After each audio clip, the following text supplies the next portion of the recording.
Hello, Sarah. Hello, Abby. We have to admit that we are kind of Jew buddies. We are. We're the two non-rabbinic lay people who fell in love with Judaism in our older years. Yeah. And although you're younger, let's just be clear. I mean, like a little bit. I just have to. I just want to interrupt for a minute. This woman is amazing. Okay, gosh. Like literally. So nice. No, I'm just doing like 2.5 years ago. I'm trying to figure out some things about my book. I'm a new author. I don't know, and I randomly reach out to Abby on Facebook, and she immediately writes back, "Here's my number. Call me." And I call her, and she's on a beach. She's actually on vacation with her family. But she takes an hour to talk to me, to give me advice, to share her experience. Then she says, wait, I'm going to consult some other people with you. Let me call you back. Hangs up on me, calls me back an hour later, talks to me for another hour, telling me all the advice she's gotten on my behalf, and we have never met, okay? And that was emblematic of what was to come over the next 2 years. I mean, she is my role model of how to do this, right? Like her book, My Jewish Year, it's the book, right? It's the pioneering book of how to translate Judaism for ordinary Jews. And I just, she has been incredibly friend, mentor, fairy godmother. I love you. I love you. No, I love you. I'm so glad you guys are here for this. That was a little private thing that we But just... I do have to say, since it is 11, like obviously if the star speechwriter for Michelle Obama reaches out on Facebook and says that she's fallen in love with Judaism and she's trying to kind of figure it out and writing a book about it, you kind of want to get on the phone, and you don't want to be in the sun because we're not supposed to be exposed anymore.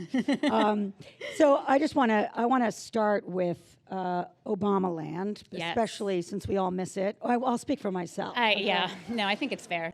It's a pretty surreal world that you were in, and there's little threads of it in your book, which I will talk a lot about. But this is not just a fun read, but if you've never understood Judaism, it's literally all here, and that's a rare accomplishment. But just in terms of how you got there, it wasn't necessarily what you set out to do. You were sort of pulled into it. So can you just give us? I know you're very compact and efficient, but we kind of want your professional biography. Yeah. So I was an intern in the summer of '98 in Vice President Al Gore's speechwriting office. And the people I interned for helped me get my first job in state government, and it was kind of a disaster, and I left after 9 months. Then I got my first real speechwriting job. Why was it a disaster? I was commuting 3 hours a day round trip, and I sat in this windowless cubicle next to a bathroom, and I was like the assistant to the speechwriter, to the lieutenant governor of Maryland. It wasn't great. Nope. And then I was a speechwriter for a wonderful senator named Tom Harkin, and after 9 months, his chief of staff literally sat me down and said, I hear you're thinking about law school. You should go. I didn't really know how to write speeches, right? Like I was 22. I don't even know why they hired me. So I went to law school. I became friends with a guy who had been a speechwriter for President Clinton. He was one of my law school classmates. Can you name him? Oh, yeah. His name is Josh Gottheimer. Now he's a congressman from New Jersey. Dear friend. He is wonderful. And so... Sounds Jewish. Yeah. Oh, definitely. And, we got jobs on Wes Clark's primary campaign in '03, and he lost. And then we got jobs on Kerry's presidential campaign in '04, and then he lost.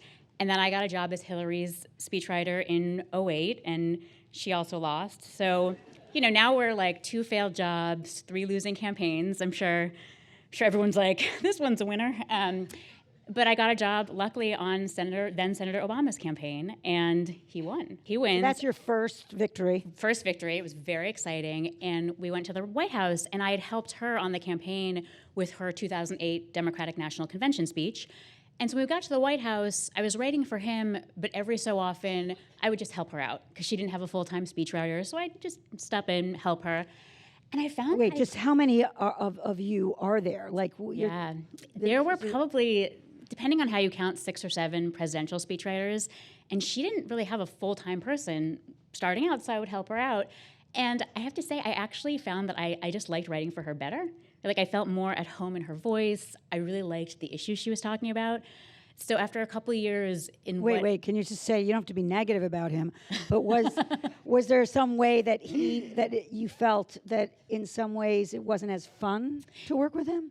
He was delightful to work with. He was so gracious and lovely, and he's very, very calm, which I'm not, right? I'm kind of a little more, I think we get that. Yeah, I think, right? Can you see it? It was more just they have different voices, right? When you were the commander-in-chief, it's less of a personal role, right? It's much more of an official role. You have to kind of have that voice. But when you're first lady, it's a very personal role, right? You're carving out your own role. You're not the first responder. You're not responsible for everything. So I think she could be more colloquial, more informal, more kind of just fun. And I just found, the first couple of years, it was like 90% of our speeches were about the economy. Because remember, we were losing 800,000 jobs a month. So it was just like every other speech. And when I would write for her, I'd be writing about women's issues and kids' issues and things that just are such a variety. And I just felt more at home in her voice. When I was interviewing Samantha Power a few weeks ago, you're in her book. We each have a cameo in each other's book, Yeah. which is which we found out coincidentally. It's quite funny. But she was talking, I think, were you working on the Burma speech, the Myanmar speech? There was some big, I can't remember which country. But when you were working on one of these, let's just talk about the president, how much of an expert could you be quickly? Like, how did you go about, I need to know enough about this to not just, inhabit his voice, but be authoritative and knowing what he wants to say in it and getting all the complexities?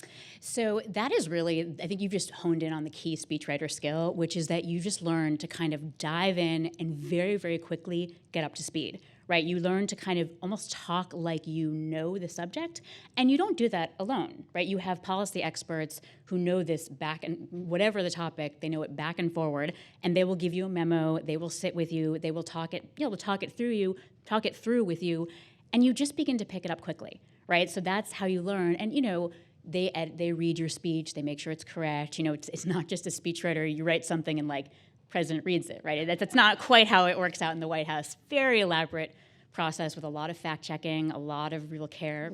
Right, a lot of paces, a lot of procedure. Yeah, it's very quaint, but that's how it was. And when you switched to Michelle, I'll call her Michelle. Sure. Would you guys where would you do it? Would you be in her office? Would you be, and are you in your sweatpants? We'd be getting mani-pedis and just chatting, obviously. Her office? Oh my God. No, we'd meet in her office, and Are there snacks? There was always a bowl of apples, gala Really? apples. Yes, healthy. Kind of boring. It was, But she's a garden person, and she is. yeah. It was a healthy eating She's a thing healthy that we person, did. yeah. It would be in her office, and she is a woman. She knows who she is. She knows what she wants to say. So the trick of being her speechwriter was to sit down with her and just ask, "What do you want to say?" Right? And she would just dictate these full paragraphs of beautiful, inspiring, vivid language, and I would have my laptop and I would just be typing as quickly as humanly possible to get it verbatim because she'd just say so many great things, and that would become the heart of the draft. And then I'd get feedback from colleagues, and then we would go back and forth. And she has very high standards for her speeches, much higher than I actually have for my own, which I found out since leaving the White House. Every transition needs to be seamless. The flow needs to be perfect. So we would have these back and forth sessions, and I would write her these memos being okay, 12 things to flag. On page 3, I I changed this word to that word because I think it, and that was the level at which she wanted to operate because she cared deeply about every word, right? She knew the power of words in people's lives, and she took that role that she had to move people and inspire people very seriously. And this was a pretty 24/7. You were kind of on call. Yes. Can you just give us a sense of what the demands were like, what the routine was like? It was actually more intense for the president because he is very much the first responder, right? If anything goes wrong, you are going to get the call at 2 a.m. He is going to make the first statement on it. So working for him, it's very dynamic. And you would Things are literally always- get called in the middle of the night? You sometimes would, yeah. Or in one case, I actually, I wrote one of his first commencement speeches, and I got a call at 7 o'clock in the morning on the day of the speech, and someone said, the president wants to see you in the Oval Office. And I just thought, that is not to give me a high five and be good job, Tiger. It's not going to be good. And so I remember walking in, and he just said, he's well, look, I'm sorry, I didn't get a chance to look at the speech until late last night, and it's just not the speech I want to give. Wow. I thought, that's unfortunate. So, you your staff, so you're of course, sir. No, I would be delighted to write you a new speech. Tell me about that. And he just started dictating an entirely different speech. And I'm trying to be very calm. I'm of course, yes, totally. And I'm running back to my office, and my colleagues and I were all running around trying to help me. I'm rewriting it. They get me on the helicopter with him to save some time, and I'm hunched over trying to edit it. And he looks at me while we're in the helicopter and he's like, what are you doing? He's like, stop working on the speech. Look at the view. I mean, do you want to enjoy this? I'm thinking like, Are you kidding? I know, I'm like, you have to give, okay. And then, so we're editing, I'm editing the helicopter, I'm editing on the plane, we're rewriting in the motorcade, still working on it. We get to the venue and I'm thinking, like, this is not ideal. But he just got up there and gave that speech like he had been giving it his whole life. Wow. It was incredible. It was amazing. I think you say in your book that and you contrast it with Shabbat, which we're going to get to. Yes. That forced pause, that you actually once got into the shower with your phone in a plastic bag I just did. to make sure you didn't miss the call. I did. No, thank you. It was on Hillary's campaign in 2008. Campaigns are really, they are crazy. I mean, you're very, very understaffed. And yeah, I did. I also broke a glass in my kitchen also during that campaign, and I didn't clean it up for 3 weeks. I just wore flip-flops in my kitchen. I don't really miss that part of the job. No.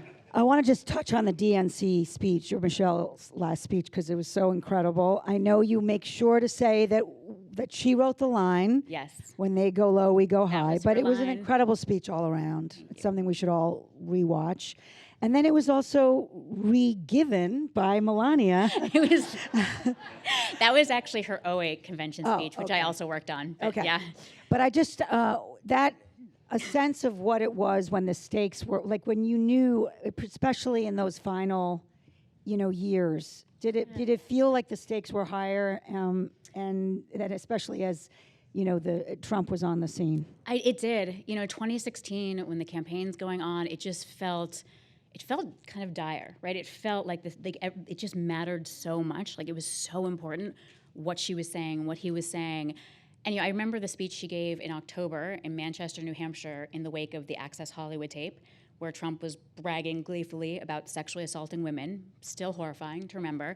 And, Mrs. Obama was really determined to give a personal, passionate speech just decrying that culture of abuse of women. I mean, it is, it's one of the speeches I'm most proud to have helped her with, because it's a very early Me Too speech. Looking back on it now, it feels like a sort of early kind of aspect of the Me Too movement, and it was very visceral. It felt very personal and very visceral. And just the reaction we got from people, the emails, the letters, people saying like, "I'm not going to be ashamed anymore of what happened to me," or we got a lot of mail from men who just said, "Thank you for finally saying it." It's like, I don't talk this way. My sons don't talk this way. My father doesn't talk this way. This isn't just locker room talk, and it was really special to be part of that. Well, thank you for what you did, honestly. Very much her. Thank you.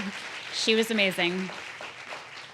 So let's get to Judaism, because it's such a logical leap from the White House. I mean, obviously, right? What else? Right. was I Like, gonna what else do? did you do? Makes sense. So how did you get there? Yeah, I would run into my colleagues for the first 6 months after the White House, and they'd be like, "Oh, what are you doing?" Say, "I'm writing a book," and they're like, "Oh, a memoir, speech writing, Mrs. Obama." I'd say, "Actually, it's about Judaism." They're like, "Oh, wow, okay, great."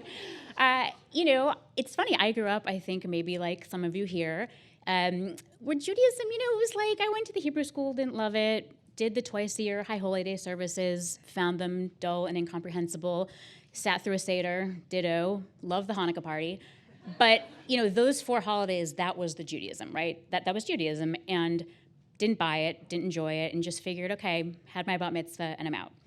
But then, when I was 36 years old, about 5 years ago, I broke up with a guy I'd been dating, and I had all this time on my hands. And I just... Do you want to name him? And no. He's a very private guy. Right. I think he's a little mortified he's being mentioned at all. But I just had all this time on my hands, and I was lonely and anxious. And I happened to get an email about an Intro to Judaism class at the Washington, D.C. JCC. Shout out to JCCs. Yay. And I signed up on a whim. Like, it literally could have been a karate class. And maybe I'd be a black belt in karate now. Maybe that would be my book, right? We'd be talking about that. But I just decided, I'll fill some time. Why not? It was not like an existential crisis. This was not my eat, pray, love moment. And you've said that people kind of want a better they story. They want a better story. They're like, no, but you were yearning. I'm like, no, I wasn't. I was yearning to fill a Wednesday night. And so I took the class, and I was blown away by what I found. Coming back to this as an adult, I could not believe the incredible insight and wisdom that Judaism has to offer about how to be a good person, about how to lead a meaningful and worthy life, and about how to find profound spiritual connection. I couldn't believe it, right? It struck me, so many of the texts we were reading and the ideas we were discussing were so radical and so edgy and so countercultural in a way that I think is so important right now. And I just thought, like, I almost felt a little betrayed. It was like, why was this hidden from me my whole life? You know, it's like, why is it that for many Jews, their main point of contact is 2 high holy day services they don't understand and kind of a dull Seder? It's like, if those are your connections with Judaism, I don't know how you would walk away thinking like, oh, this is where I'm going to find meaning. Like, this is where it's at, right? No, you're going to go to meditation, therapy, yoga, soul, you know, you're going to find it anywhere else. But Judaism is like, you do it out of obligation and because of Bubby and the Holocaust and Israel. You know, it's like, that's why you do Judaism. And that is so, that's just shocking to me, right? Because we have so much here that is so powerful right now. And like, I didn't know about any of it. And before we get to some of what you were so dazzled by, it struck me that I think you said that it's almost like we have a PR problem. Yeah. That there, in a sense that you felt cheated, there is almost a communication problem that you think is actually kind of institutionalized in some way, but pretty widespread. Can you explain? Yeah, I mean, I think the problem is we put a lot of investment into certain moments each year. Like, you know, rabbis spend all this time on High Holy Day services, right? That is like this big thing, and it takes up everyone's time, and like that's the moment. Everyone shows up, and they're there, and they're in it, and they're like, I have no idea what's happening. I mean, the number of people who've told me like, oh, maybe your book can be my shul reading. I'm like, why are you reading in shul? It's like, oh, no, I'm not paying attention to the service. It's like, this is your, you know, like that's, and you know, is it a communications problem? Or, yeah, I mean, I think it is, right? It's like, what are we putting forward, right? What are we really showing people? And that's kind of it. So how did you start? Because it's pretty daunting. It's daunting for somebody who's already kind of drunk the Kool-Aid. Mastery is impossible. Learning is bottomless. So how did you say, I'm going to take this on?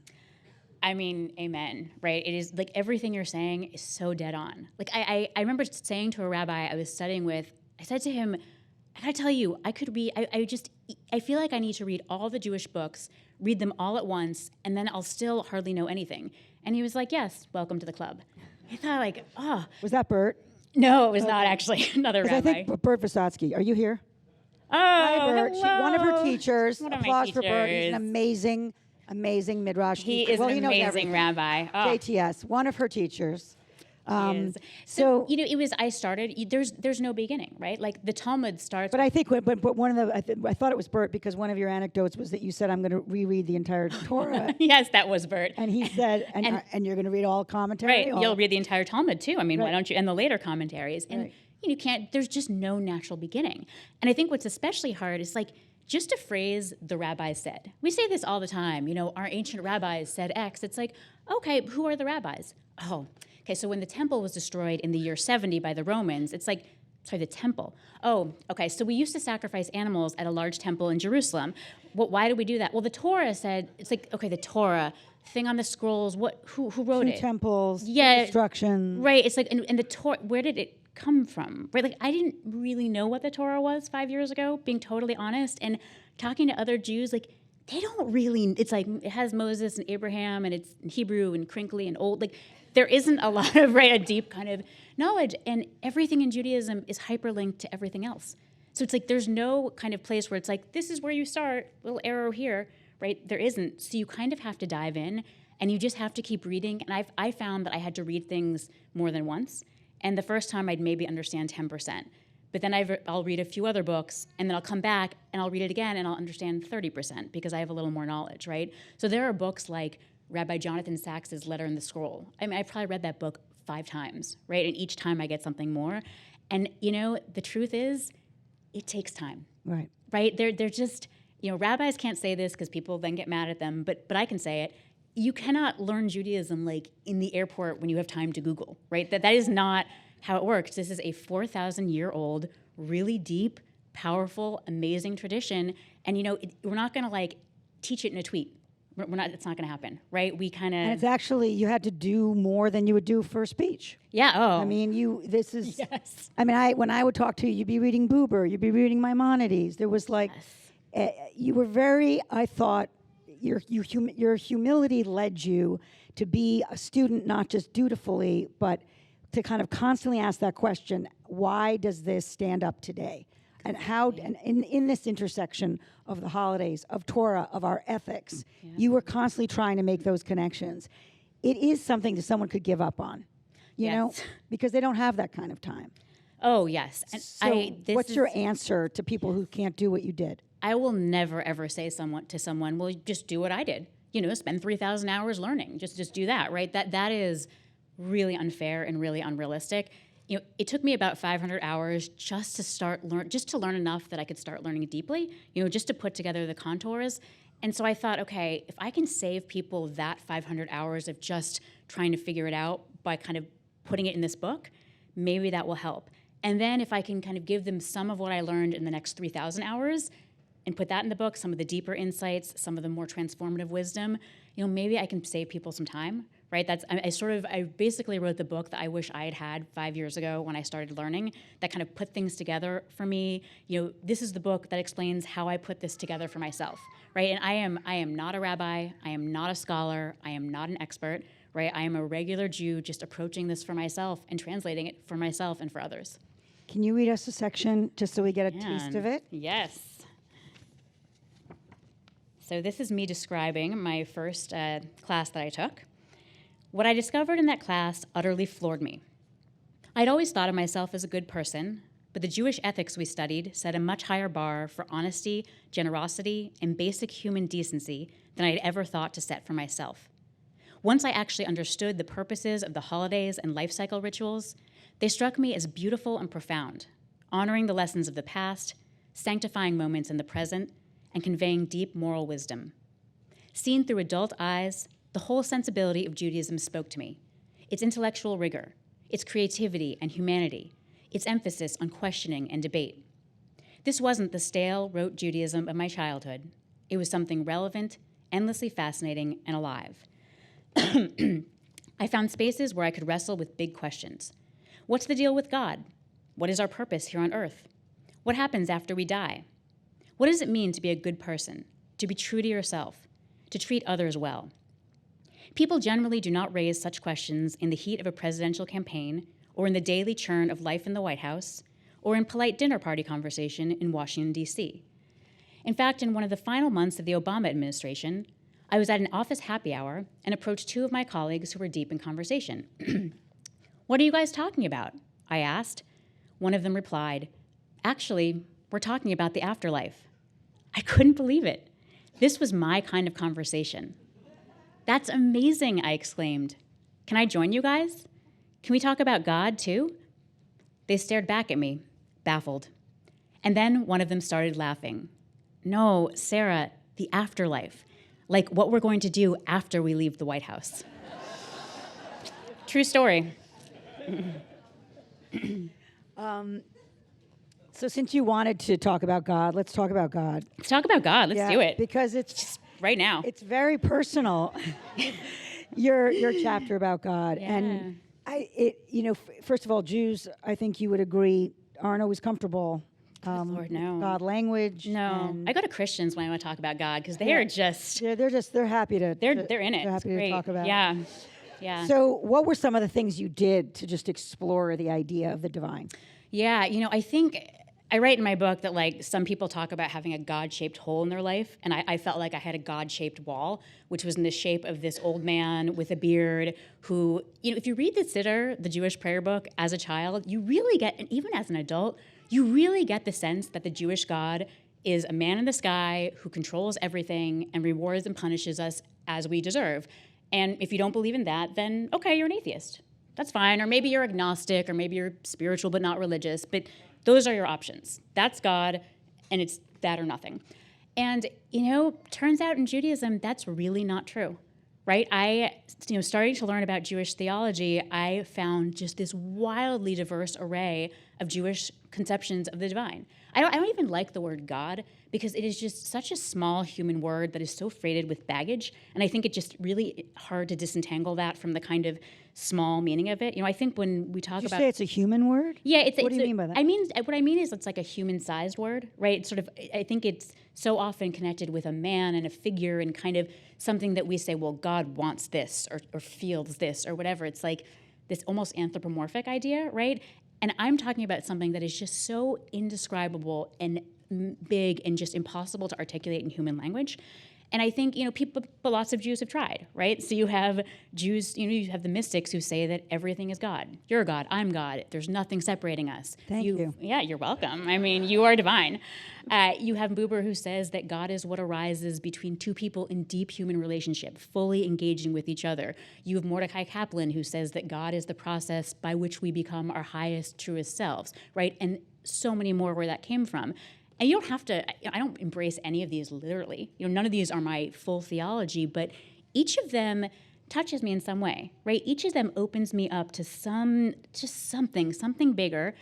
And then about 6 months after I took that Intro to Judaism class, I went on my first silent Jewish meditation retreat, which is a thing. There are places where Jews are actually silent for days on end. I know, it is... It's a hard. miracle. It's really, Yeah, it's really lovely. a I'm a big miracle. fan. Love it. So being an introvert, I'm just like, I'm surrounded by people, but I don't have to talk to them. At this retreat where we're praying together every day, we're meditating every day, we're listening to beautiful talks by the rabbis who led these retreats, my mind just got quieter. And, I was able through the course of these days to have a feeling of connection to just something that I can't quite articulate or describe, but that feels like it's connected with boundless love, and that just has opened me up to a greater sense of presence in my own life, to feelings of greater wonder and awe and gratitude. And, I've sort of kept it with me since then. And so I've now done 11 of these retreats, believe it or not, and it's become, they've become an important part of my life. And I think the combination of that experience and actually studying the theology to help me better connect with that experience was sort of how I got into exploring that. Can you talk about that particular ritual they make you do in the forest and what happened to you there? So this is something, it's called Hit Bodedut. It is a practice that was developed by an 18th century rabbi named Rabbi Nachman. And what you do is you go out somewhere in nature that's secluded, where no one can hear you, and you talk out loud to God without stopping. And that's actually very important. It has to be out loud, not in your head, and you can't stop. So if you run out of things to say, you say, I've run out of things to say. If you don't believe in God, great. You just say, I don't believe in you. This is dumb. I'm talking to empty air. Why am I here, right? You just keep talking. And when they told us we were doing this, I thought, that is the dumbest thing I have ever heard. I was like, I remember thinking, like, I'm not gonna do that. Like, I'll take a walk or whatever. But I'm like kind of a gold star getter, and I thought, like, all right, those are the rules. Like, that's what we're doing. Teacher said. So I went out into the woods, and I'm ranting. I'm pacing around. I'm like angry. I'm like, there's no you. Who am I even talking? And I found myself getting very emotional. It's kind of surprising when you sort of force yourself to just keep talking and kind of overrun your rational mind and all your kind of hesitations. You can have a very profound experience. And there's this turning point, which actually got me choked up, and I'm not exactly sure why, because what you found or what you said was very simple that you came to, and I'm just going to quote you, but even though you know what the answer is, that this idea, out of nowhere, the following thought popped into my mind: you created me like this. Yeah, it was. What did that? It was a very startling thought. I mean, I have to say, even writing about this was so hard for me because, once you write about an experience like this, it kind of makes you sound like an idiot, right? Like it kind of just... I know what you're saying. Right? It's like, yeah. You're immediately crunchy and you've bought into some... Right, or you're kind of dumb, right? I think there is this... it really bothers me that there's sort of a sense that, like, if you're someone who has a belief in the, or belief is the wrong word, has a sense of the divine or whatever, people automatically assume that you're a certain kind of person, right? Rabbi Rachel Timmener writes about it so beautifully where she says, like, people, once they think I'm a believer, they basically think, like, you've checked your brain at the door, right? So it's hard to write about it.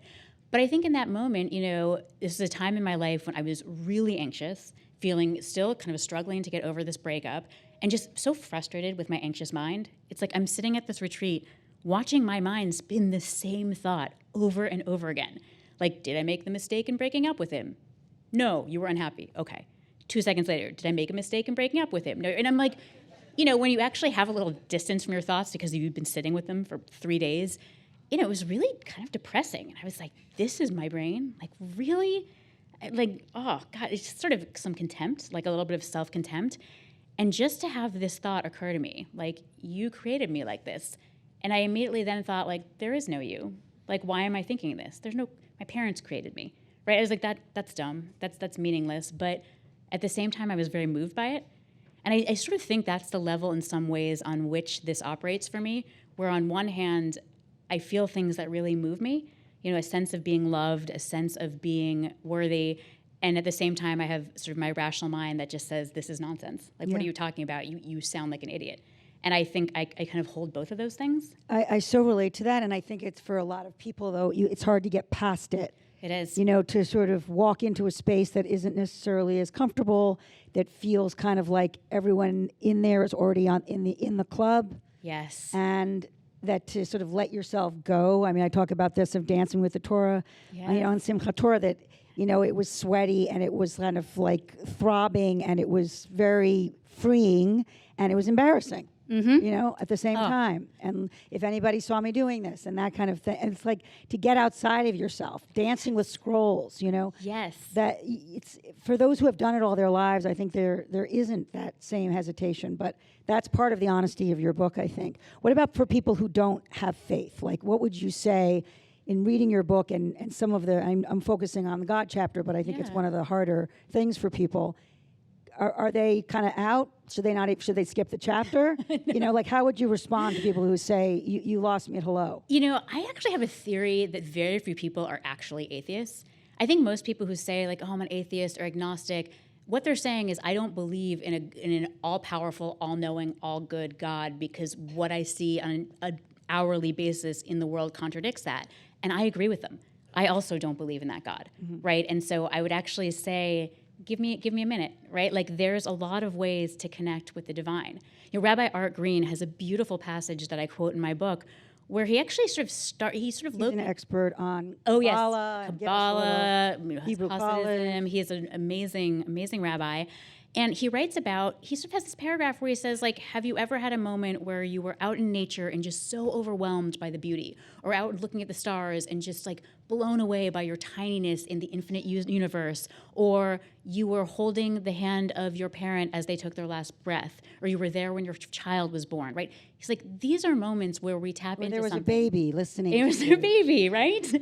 These are moments where we tap into something transcendent, right? And like, maybe we can start there as opposed to with a theology of God isn't. It's like, why don't we just start with the experience and build from there? You also talk about the Untitled Chapter in a way that I loved, because that's the who will live and who will die prayer. And just this idea of, are we really getting judged for the next year? Is our behavior really in some ledger?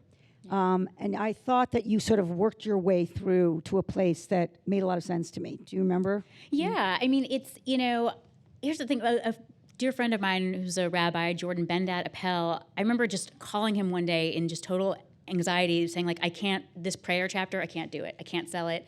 This stuff is nuts. I don't know. And he just said, Sarah, if you're going to read this prescriptively, like it's prescribing a theology that you either have to accept or reject, you're going to be in trouble. But if you read it descriptively, as sort of articulating the yearnings and the hopes and the fears of our ancestors, and you can maybe find a way to relate to those feelings, I think you're going to be pretty moved. And I just thought, like, that's a breakthrough moment. Like, that's a very different way to look at these prayers. I think that, plus, I studied with Rabbi Eli Kaunfer, who's an amazing rabbi. I think he might be here tonight. Eli, are you here, Eli? Yay! Ellie's the best. Studying prayer with Ellie, spiritual experience. He's fantastic. He's like, watching Ellie takes you to another place. It's amazing. And, Ellie talks a lot about the intertextual allusions in the prayers with the Torah, or in the Tanakh, which is the Hebrew Bible. A lot of our prayers are quoting from our core sacred text, the Torah, the Tanakh. And, Untitled Chapter, it quotes very frequently from the book of Job, right? The book of Job is where God punishes a totally righteous man named Job Job confronts God, says, what's the deal? And God essentially says, you don't know what it's like to be me, so back off, right? That is not a clear-cut reward and punishment, God controls everything, it's all fair and nice theology. And Unatitled Chapter is quoting from that book, right? It's like, ooh, okay, now this is a different right? Now we're talking about a very different prayer, a much more complex, a much more plausible prayer in my mind. So I think it's the combination of reading descriptively and of reading with some knowledge, reading with some actual literacy that makes a difference. And I think, not to call on Ellie again, but one of the things he helped me with was, he sent me texts and he sort of helped me through. We were dealing with slichot, which is also like, what the heck? I never had had that kind of known that was sort of the preamble for Rosh Hashanah. And he said at a certain point, you got to get away from the text. That we're too much about what does this mean and does this make sense, and that it's a much more kind of emotional experience and not necessarily intellectual one. And I think you and I sort of struggle with that, because if we don't understand, it's hard to feel. Yeah, I mean, I agree with that on some level. Like you do, praying itself is not an intellectual experience. Like I agree, but for me, the intellectual experience of actually knowing what the prayer says, of knowing the journey that it's taken me on, that allows me to have an emotional and spiritual experience with it. A rabbi named Jeff Roth, he talks about the prayer Modeh Ani, which means I am thankful. And he says, like, if you say Modeh Ani and you don't know it means I am thankful, it may take you somewhere, but not necessarily to thankfulness, right? Like, and that's, so when, I get frustrated sometimes when people tell me, like, just let the prayers wash over you. Just, like, say them like a mantra. It's like, well, then why don't I go to the mosque or the church or the Buddhist Sangha? Like, why don't I read an Israeli phone book? It's like, that's not, we're doing something deliberate here, right? There is a journey here. These are the words of our ancestors. And I feel like I need to understand them, and then I reinterpret them. I make them meaningful for myself, but I need that cognitive experience first. Israel is obviously a third rail, and let's go there. Okay. I mean, how did you decide how to handle it, and was it kind of through the prism of much more kind of like liturgy or history as opposed to politics? So, I thought a lot about including an Israel chapter in my book, and I actually decided not to, because to do it well, I would have needed to really get into history and so much detail, and I just thought, like, this is not a chapter. Like, this is half a book, really a whole book. And I also I just point out that you do the entire Torah in a chapter. I know. That's a fair argument back. Another reason why I decided not to get into Israel is, I find that it is so divisive, right, in our community. I feel like it is just this issue that we talk about in such simplistic, divisive terms. The number of times that people have asked me, well, what do you think about Israel? No one has ever once asked me, well, what do you think about America? Because they understand America is a country. It has a diverse group of people. It has a history, culture, languages, government, industry. It's got a lot. Israel, too, is a country. It, too, has all of those things. But when they're asking me about Israel, they're not asking me, what do you think about Israel's history, culture, language? They're asking me, like, what do you think about this modern political conflict? And the fact that this country has been reduced to a conflict breaks my heart, right? The way that has happened. And the fact is, I find that because it's so hot, because it's so triggering for people, the Israel conversation subsumes everything else, right? It just subsumes everything else about Judaism. And, like, we have this beautiful, extraordinary 4,000-year tradition that is being subsumed by Israel. And I just thought, you know what? No, I'm going to make some room for the rest of Judaism in my book. There are plenty of people who are doing beautiful work on Israel. I think we should all read them. I'm not one of them, right? I wanted to make some room for the rest of Judaism because I think we've so much associated Judaism with anti-Semitism, Israel, right? That's what makes news. And when you write a book about something other than that, like, media's not that interested, right? It's like, oh, do Jews die in your book? Okay, yeah, no, sorry, we're not interested. Right, that's sobering. Being really honest, that is sobering. And I just thought, wow, I'd really like to get some attention for the beauty and the wisdom and the insight and the challenging, edgy, radical, countercultural wisdom that we offer. I want to go to questions. I obviously have plenty more, but if we could, do we have mics? Hello, Jason. Hello. This is Jason, everyone. Oh, look at this. Hello, beautiful people. See you now. Raise your hands. So right there, yeah. Hi, that was amazing. I'm a speechwriter also, and so just you are like, my idol. But, Thank you. And so I guess I'm curious, when your journey started and you were working for the White House and the Obamas, I wondered how it affected your job and being the kind of people they were, everything, we think about with Judaism and decency and goodness that you described. Was that an influence on your journey? Yeah, for me, it was less, Judaism, learning about Judaism less changed my work in politics and more helped me recognize how my work in politics was so intertwined with Judaism. I just think one example is the core Jewish idea that is articulated in the Torah that we're all created in the image of the divine, in the image of God. And I love the way Rabbi Yitz Greenberg talks about this. He says that essentially that means that we are all completely, infinitely worthy, we're all equal to each other, and we are each totally unique, right? And I remember studying that and then looking back and realizing that basically every speech I've ever written articulates those three ideas in some way. Anytime Michelle Obama talked about global girls' education, she was saying each of these girls is infinitely worthy. Each of them should have an equal chance to go to school as any other child in the world. Each of them is a unique and precious universe, right? Like, oh, that's a Jewish idea, right? And if you think that's obvious, I would say that actually it's not obvious today at all, right? I think how many of us have walked by someone on the street who's asked us for help, asked us for money, and we've said, I'm sorry, not today. If that person were Barack Obama, I'm pretty confident we would have stopped, right? And that's because we actually don't think that everyone is equally worthy, infinitely, unique. We don't actually believe these three things, right? We think some people are more worthy, equal, and unique because of their power, wealth, status, fame. And Judaism has a very countercultural idea, which is, no, actually, that's not true. So I think understanding that core idea and seeing it in the work I was doing, that was very meaningful to me. Can I just ask you about that? Because Yeah. it was challenging to me to read that you actually think that Judaism forces you to a place of social justice. And we all know, or maybe those of us who are in Jewish institutions, see that the idea of tikkun olam has almost become tired, and that there are some who feel like it isn't a given that if you have Jewish values that you therefore have to believe in certain policies or politics. Right. But that in a way you were challenging that.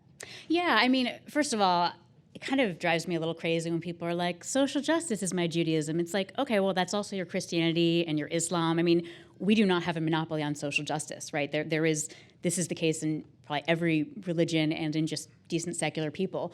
But there was a very specific Jewish approach to social justice.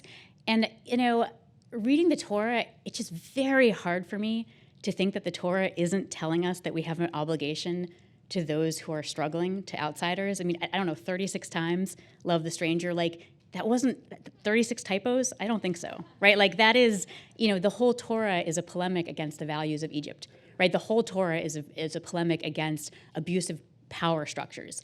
It's literally about a God who chooses a band of helpless, anxious former slaves to be God's special nation, right? Like, if you're an ancient Near Eastern God who wants to create a great nation, these are not the people I would bet on, right? But this God does. Instead of an emperor or a pharaoh or a king, right, there's a message there, right, about power and about how it works. And I find that hard to ignore.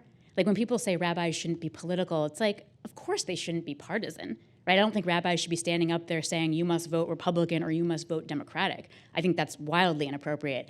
But to say that rabbis shouldn't take on political issues, the whole Torah is a political document. So I just don't know how you disentangle that. Thank you. Yeah. Go ahead. Hi, Sarah. Thank you so much for sharing your perspective. When you mentioned that your experience in learning in depth Torah wisdom brought you to an understanding that Judaism provides a higher ethical standard. As someone who has studied the law and served under a president who has been very well regarded in terms of his character, why do you feel it takes your moral standard to a higher level beyond what is already supplied by our judicial system or a spirit of liberalism and so on and so forth? I think those things actually articulate an incredibly low bar. I think if you follow the letter of American law, you can't murder anyone, you can't steal, but you can be cruel to people, you can gossip, you can be backbiting, you can be very ungenerous, you can be unkind. That's not against the law. For me, the ethics I kind of grew up with were like, don't lie, cheat, and steal, right? Like, give to those who are struggling. It's like, okay, that sounds good. But when you actually study Jewish law, you realize it demands so much more of you than all of that, right? Like it demands that I am very careful about how I use my speech, which like gossip had never occurred to me. It never occurred to me that was a problem before, right? Gossip, it's harmless. But American law doesn't tell me that I need to show up for people who are sick. It doesn't tell me that I need to fly across the country for a friend who's just lost her father, right? I'm required to do very little by the letter of American law. That's designed to keep our economy running and our democracy functioning. And that's great. I don't want it to do more than that. But it sets a very, very low ethical, moral bar, which is why I think I need Judaism to become a better person. Hi, Sarah. Hello. Thank you for writing this book. I don't want you to give away all the goodies because Okay. we should all buy it and we should read it in and out of shul. But I am really curious about sort of your takeaways from your own journey about how we should raise our children in Judaism. I definitely relate to your upbringing in terms of like my journey. But are there things that now the adult Sarah wishes the young Sarah had come up within? I get this question a lot, and one of the things that really makes me sad is when people trash Hebrew school and Hebrew school teachers, because basically what we say to these people is, okay, we have this 4,000-year tradition that's wildly complex and deep and vast, and we'd like you to teach it to our kids in 3 hours a week and also teach them to read Hebrew. And we're not really going to do much at home because we're not so into this, but you figure it out, right? And then we're kind of annoyed when it's not done well. And I think we need to stop maybe obsessing so much over what we teach our children in Hebrew school or wherever. And I think we need to become adult Jews ourselves, right? So many of us, and by so many of us, I mean me, very much myself, we stop learning at age 13. And then we grow up and we pass on what Rabbi Lawrence Hoffman calls that same pediatric Judaism to our kids. And then we're shocked when they don't want to do it. We're shocked when we sort of pass on our reluctance, our annoyance, our disengagement. And so I actually think that the best thing we can do for our kids is to go past 7th grade, right? It's to actually do some learning as an adult, to fall in love with it as an adult, and to show our kids our passion for that, right? Like I think that's important. I mean, I think if someone said to you, my 6th grade math and science classes were so dumb. I mean, all those worksheets and projects, I just stopped learning science and math after 6th grade because it was dumb. It's like, that's appalling, right? But that's exactly what we do with Judaism. And unfortunately, age 13, that's really, I think, right when you're ready to start learning some of the deeper stuff about Judaism. So I think we need to do that work. And by the way, it's really tough. Having done it myself, I can tell you it is so hard. And that's really a big part of the reason why I wrote this book, is because I realized like people don't have time, right? People are raising kids, they are working jobs, they are at the end of their rope every day. To say to someone, well, I'd like you to now spend hundreds of hours learning about Judaism. Like, no. But I'm hoping that maybe they can spend 10 hours reading or listening to a book, right? And then maybe that'll inspire them to read another book or to go to a website or to take a class. I think it's about doing that little bite-sized bit of learning every couple days, right? Read 5 pages, read 10 pages. So that would be my answer.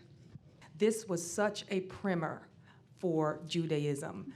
And where I was trying to figure it out and not being Jewish, it was a gift because it really gave me that nice overview and a starting point, because you mentioned interfaith Judaism in your book. And I didn't know such a thing existed. And so that was beautiful. You also mentioned going to black churches with Mrs. Obama. I want to say Michelle. You can call her Michelle, please. She'd love that. You mentioned the experience there and the energy there and how we experience God. And what has me inquisitive about Judaism is that in coming here and what did I do, a Seder? Shabbat at Romemu. But when we did the retreat together. What do we do? Oh, we studied Kabbalah. We studied Kabbalah. Yeah, And that was that's- Zohar. And we You studied went. Zohar. You were really in it. That's impressive. But I experienced God at an entirely different level, more profound than I had ever done in the Christian Black American church. I had such a profound experience of God. So my question for you is the experiencing of God in Judaism. What would you suggest for that level of interaction with God? And I know I went to Romemu and I did experience God there. So I appreciate that, but that was my question. Okay, I love everything about what you just said because my book, it's for Jews, but it's also for people of all faiths and none, right? I think each of the world's great religions offers moral wisdom, and I've learned a lot from other traditions. And while Jews don't proselytize doesn't mean don't share. So I'm really excited to share Judaism's wisdom with all people. So I'm really grateful that you're curious and a seeker and learn. I think it's awesome. I think in terms of experiencing the divine, I think it's such a personal journey, right? I think there are so many different ways to do it, right? For some people, I think you're right. It's like that really amazing study of Kabbalah. For some people, it's like a really moving prayer service. For some people, I think it's study, right? I personally feel much closer to the divine when I study than when I sit in a synagogue. That's for me. I love the rabbi who said, when I pray, I talk to God. When I study, God talks to me. Right, like that to me, study for me is not an intellectual experience. It is an emotional, spiritual experience. So I think, some people feel it out in nature, right? I think there are so many different angles that Judaism offers, and I think the key is to find the one that moves you, right? So I think study, prayer, meditation, nature, like those are all, I think, amazing ways to feel close to the divine and helping others. Right? Like performing mitzvot, which are the Jewish laws. Maybe, sitting with your friend who's sick, I think you can feel close to the divine, right? Giving money to someone who's in need, I think you can feel close to the divine. So I think Judaism offers like a gajillion different angles and ways to do this. We just don't always know about them. Thank you so much for this amazing presentation. Thank you. I've been feeling lately a little bit ashamed that as a Jew, I'm noticing that a lot of the things going on in our country that to me are beyond dysfunctional, corrupt, horrible, babies in cages, all of that. Much of that is being masterminded by Jews. And both in front of the scenes and in back of the scenes and the Ukraine and BB, whatever, all over the globe. And sometimes I just sit there. I used to be so proud. We're Nobel Prize winners, right? We're professors, we're humanitarians. You're putting this on Jews. I'm not sure who you mean. Stephen Miller. Oh. Stephen Miller. Jared Kushner. Help me here. Harvey Weinstein, Bibi Netanyahu. Okay, I got it. So, and they're all Jews. Okay. I used to have these books like who's Spitzer, who are the Jews, and I would read it and I go, oh my God, they're such beautiful people and amazing. So lately I've been thinking, what are we supposed to at what level is the intervention or the training or the love or the going wrong? Like how come, I don't know if it's more now than ever before, but these are people with strong, powerful roles that are really, to me, defaming some of what you're talking about. So, I think you've basically named like 4 people. So I think unfortunately. Unfortunately, I think there are a small number of people who happen to be Jewish who are doing pretty awful things. I guess I think back to 3 years ago and my time in the Obama administration when I worked with David Axelrod, Rahm Emanuel, Jack Lew. I could literally spend half an hour reciting the names of like the countless Jews who were at the highest levels of the Obama administration.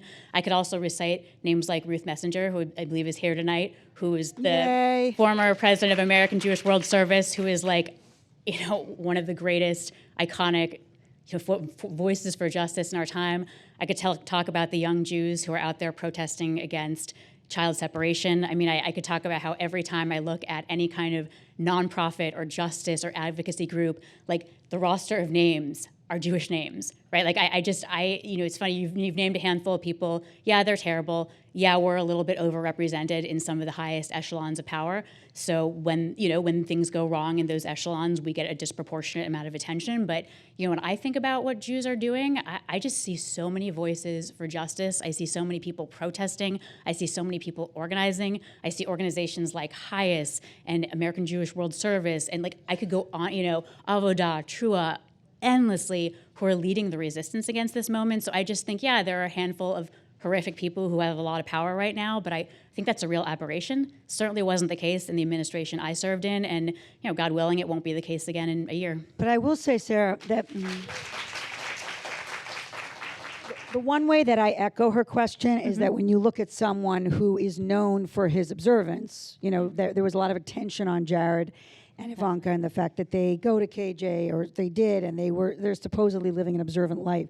It is hard to imagine that their children and they are, what we know it takes to sign on, it is actually a lot of learning. And it's a lot of what you're talking about. It's hard to know how they're squaring the 36 mentions of the stranger and the obligation to the widow and the orphan. I think it's so interesting how we choose to define observant. It's observant. It's like, well, they're observant. But the last time I checked, there were 613 mitzvot, and a lot of them were ethical, right? So it's interesting, like they observe the ritual mitzvot, and they get to be observant, but I, who tries my best to observe the ethical mitzvot, I'm not observant, right?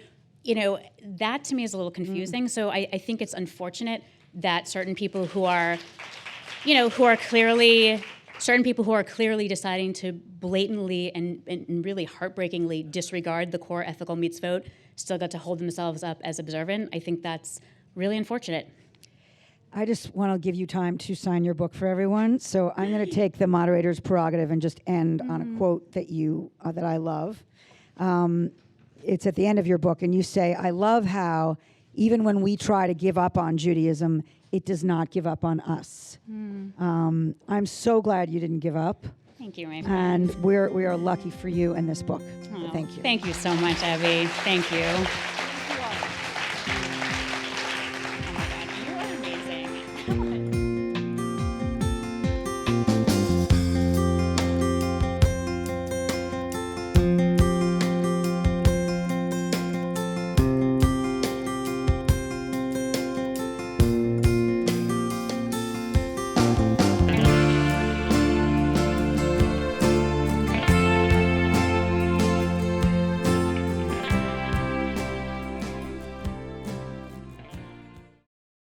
We would be pleased to send a complimentary DVD of this program to anyone who wishes to support JBS with a tax-deductible gift of $36, double chai or more. Simply visit the JBS website at jbstv.org and click on the Donate button to make a donation by PayPal or your credit card. And please, indicate the program for which you would like a DVD. Or you can send your tax-deductible check to JBS, P.O. Box 180, Riverdale Station, Bronx, New York, 10471. And again, please remember to indicate which program you would like to receive with our compliments. And we thank you for your kind support.